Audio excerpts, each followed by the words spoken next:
Good afternoon, I'm Brian Reagan. This is Tyler Kelly. And welcome you to Midday Meditation. And today we are in Mark chapter 15, there we go, verses 33 through 41, Tyler. Now when the 6th hour had come, there was darkness over the whole land until the 9th hour. And at the 9th hour, Jesus cried out with a loud voice, saying, Eloi, Eloi, lama sabachthani, which is translated, my God, why have you forsaken me? Some of those who stood by when they heard that said, Look, he is calling for Elijah.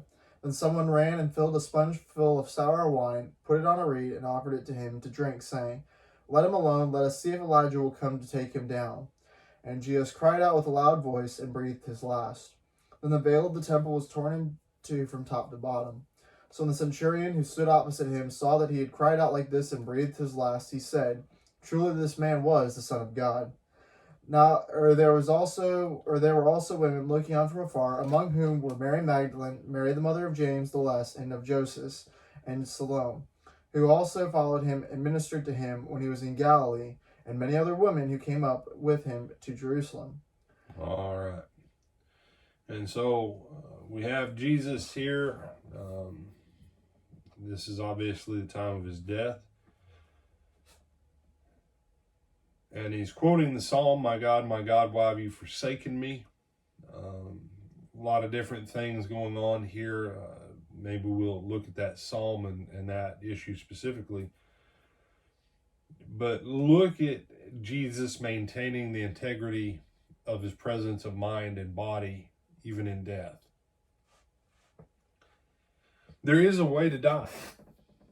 And Jesus shows us how to live, but Jesus also shows us how to die. Everyone is going to die unless you happen to be alive when Jesus returns. And logically, that's not that hard of a statement to understand.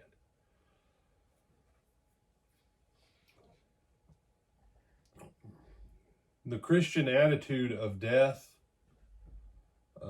frankly, a lot of Christians are actually scared of death. If you ask them, they'll say they're not. But, great-great-grandma Hortense is 99 years old. She can't walk around her house anymore. She's been in the hospital 6 times in the last 12 months.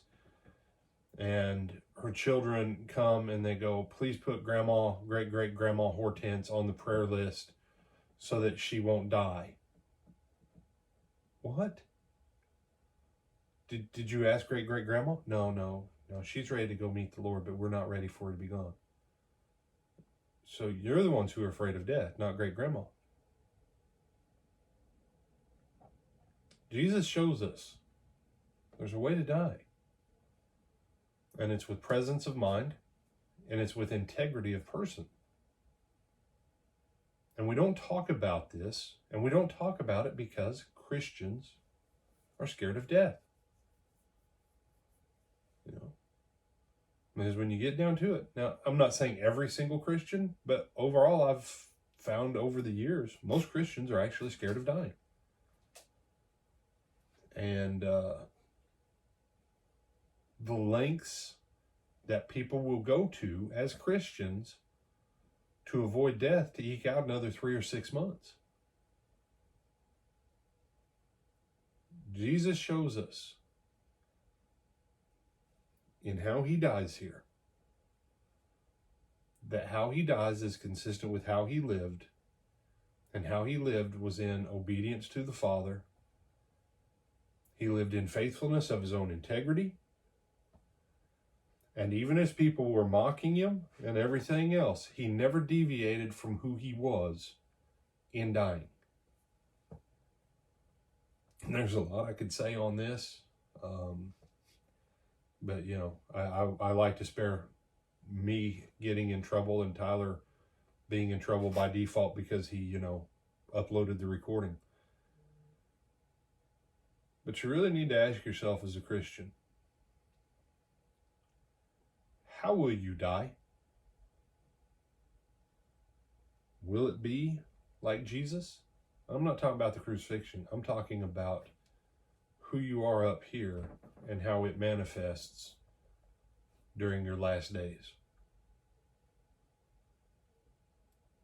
Because if you're not prepared to die, you're probably also not prepared to live the Christian life either.